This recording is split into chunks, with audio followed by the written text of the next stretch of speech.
കറക്റ്റാണ്. അപ്പോൾ ഒരു കാര്യം ചിന്തിക്കുക, നിങ്ങൾ ബേജാറാകണ്ട. ഷെയ്ഖീ കുരുവത്തൂർ വലിയുള്ള എന്ന് പാടിയത് സയ്യിദ് യഹിയൽ ബുഖാരി തങ്ങളാണ്. ചിലരെ സംശയം അത് ഷാദുലിയിൽ എങ്ങനെ പാടുക എന്നാണ്. ഷാദുലിക്ക് ഒരു ഖലീഫ ഉണ്ടാവും, ആ ഖലീഫയാണ് നിയന്ത്രിക്കുന്നത്. അങ്ങനെ കൈമാറി കൈമാറി പോരുമ്പോൾ വടകര ഓര അതിൽ പാടുന്നുണ്ട്. അത് കേട്ടില്ല നിങ്ങൾ? വടകര ഓരെക്കുറിച്ച് പാട്ടുണ്ട്. വടകര ഓരെക്കുറിച്ചുള്ള പാട്ട് അവരെ ഷെയ്ഖ് പറഞ്ഞിട്ട് പാടുകയാണ്. സയ്യിദ് യഹിയൽ ബുഖാരി തങ്ങളെ കുറിച്ച് പാടുന്നുണ്ട്. അതാര് പഠിപ്പിക്കുകയാണ്? വടകര ഓർ പഠിപ്പിക്കുകയാണ്. ഇതിങ്ങനെ പോരുക.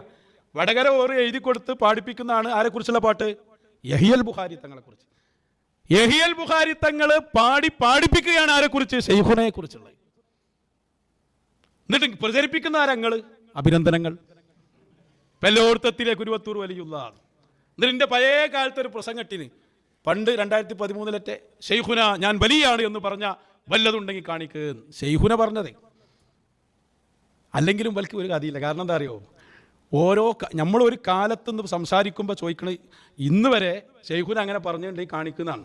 ഇപ്പം ഹബീബായ സല്ലല്ലാഹു അലൈഹി വസല്ലം 39ാമത്തെ വയസ്സിൽ പറയാണ് ഞാൻ നബിയാണ് റസൂലാന്ന് എവിടെയും പറഞ്ഞുകൊണ്ടോ കാണിച്ചു ചോദിച്ചാൽ ഇതരെയുള്ള ഇല്ല. ഈ 40 അതപ്പോൾ പറയേണ്ടത് പറയും.